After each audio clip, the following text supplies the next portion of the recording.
大家好，我是纽约20号的 Alex。根据路透社的报道4月23号，美国的波音公司和它的供应商叫做士必瑞航空系统公司达成了一项4.25亿美元的协议，以帮助这个供应商解决它的库存量上升和现金流下降等的问题。根据这个协议，那么波音公司将向士必瑞航空系统公司预付4.25亿美元，让这个供应商能够维持生产率，并支持波音公司的合同生产需求。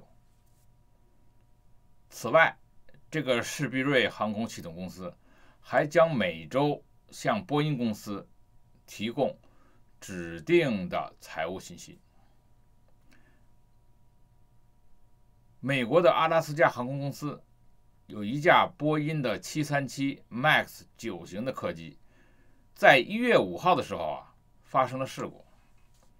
这个飞机的机舱侧面的有一处门塞儿，在起飞后不久发生脱落。此后呢，波音公司737 MAX 飞机机身制造商士必瑞航空系统公司在2月份发现，一部分的737 MAX 飞机机身上打孔的位置出现了错误，而美国的联邦航空管理局 FAA 目前限制波音公司737 MAX 型飞机的产量，这势必导致这个士必瑞的航空系统公司出现它的库存量上升和现金流下降的问题。4月5号，波音公司的一名质量工程师公开了一项具有破坏性的指控，声称波音公司通过走制造的捷径来提高生产率，从而导致它的787和777宽体飞机存在潜在的严重结构缺陷。波音公司的工程师，这哥们儿叫做萨姆·萨勒普尔，他称目前飞行的近1000架787和约400架777存在过早疲劳损坏和结构故障风险。他呢，在康州民主党参议员叫做理查德·布鲁门萨尔召集的参议院听证会上发言，以第一手资料为重点，审视波音公司叫做破碎的安全文化。他的律师表示，在参议院听证会上提交的文件证实他的指控。波音公司表示与 FAA 共享的广泛测试和分析表明，萨勒普尔提出的问题没有任何安全问题，而且飞机将在几十年内保持它的使用寿命。这哥们儿是1973年从伊朗来美国留学的，他已经做了40年的航空航天的工程师。这个萨姆·萨勒普尔呢，从2007年开始就为波音公司服务。他说我爱这个国家，我爱美国，我爱在波音公司的工作，也爱我得到的机会。我爆料这么做不是因为我希望波音公司失败，而是因为我希望它成功，并防止未来坠机的事件的发生。787的梦想客机的缺陷与波音公司在2020年初发现的机身部分连接处微小的间隙有关。这一发现导致波音公司在2年内基本停止交付，消耗了成本接近63亿美元来纠正缺陷。2022年 ，FAA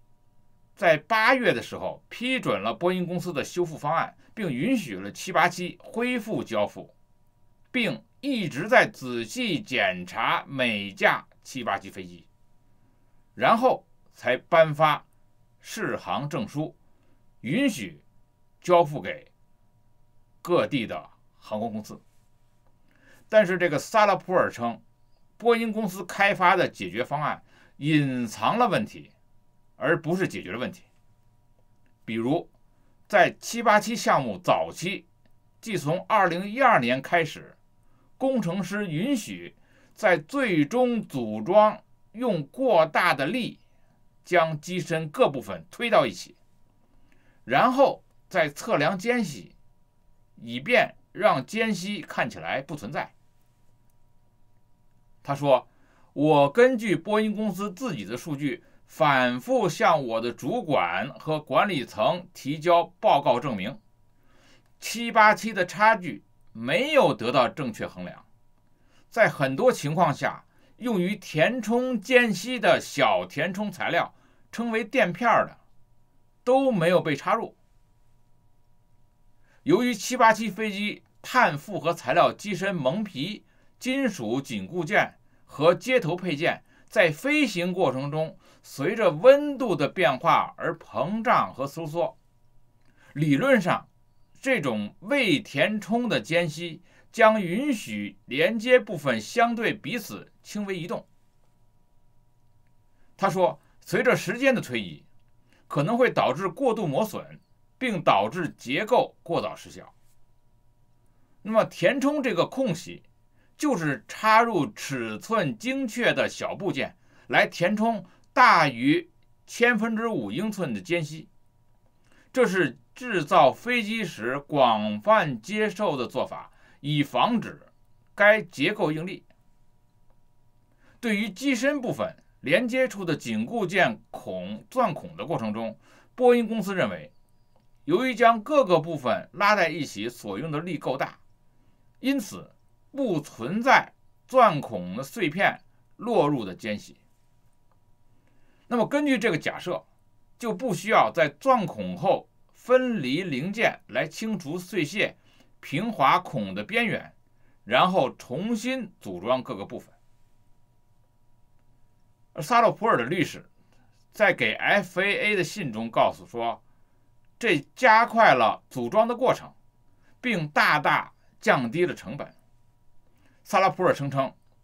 基于不准确的测量，认为任何间隙都小于5/1000英寸，并且没有碎片的假设是错误的，因为测量不准确，也没有考虑到距离接缝边缘较远钻的孔周围间隙更大这一事实。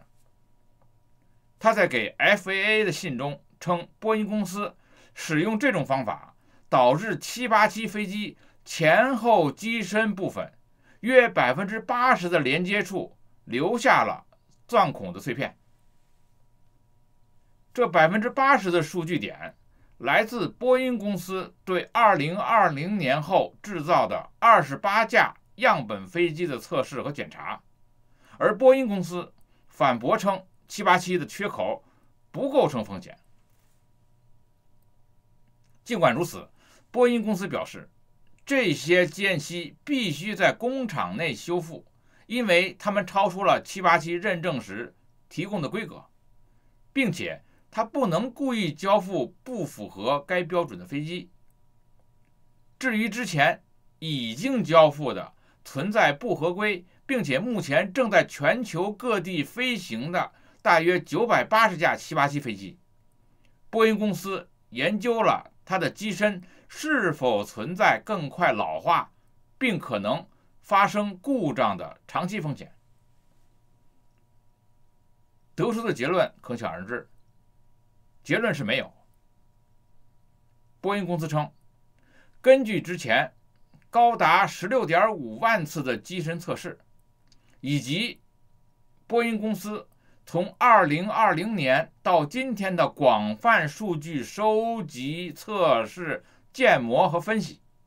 波音公司目前预计，这些问题不会改变或影响787机身的预期寿命。萨拉普尔声称，就由于这样，他遭到了报复，并受到了管理层的骚扰，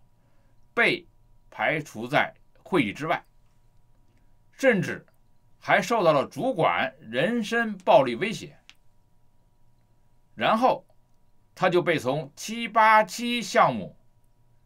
调到了777项目。结果这哥们儿在777项目中又发现波音公司2015年首次推出的一种新机身制造系统实施不力，以至于从日本运来的大型机身面板在组装设备中没有正确对齐。这就是机身直立构建系统。本身这个想法就是摆脱人工并自动化将面板缝合在一起的钻孔和紧固操作。但由于事实证明这是有问题的，根本不合适，所以在2019年，波音公司最终放弃了自动钻孔机器人，工人又开始用手工将面板缝合在一起。然而，波音公司在其他方面保留了新的模具系统。那么这个系统与为旧模具设计的零件并不完全兼容，结果就导致了零件错位，工人不得不用蛮力将它们固定在一起。萨拉普尔称，当777飞机组装在一起的时候，我看到了严重的错位，但通过使用无法测量的无限的力量将错位的孔和零件安装在一起，就可以解决这个问题。我真的看到人们跳上飞机的碎片让它们对齐，上下跳跃可能会使零件变形，并使孔暂时对齐，从而使工人可以用木锤将销钉打入孔中。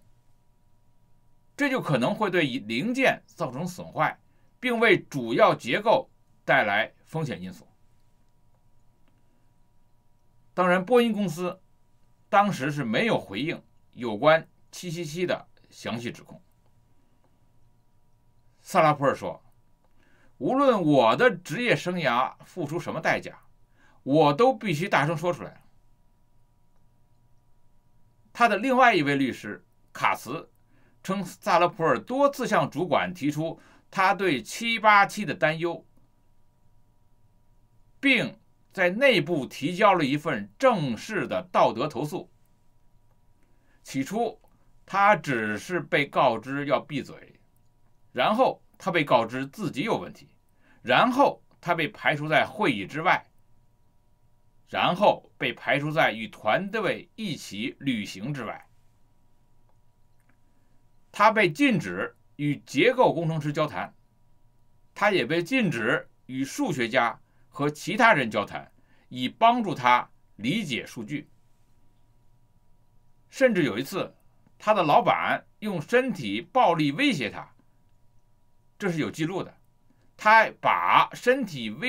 暴力威胁的这个报告交给了人力资源部，而人力资源部没有对违规的主管进行纪律处分。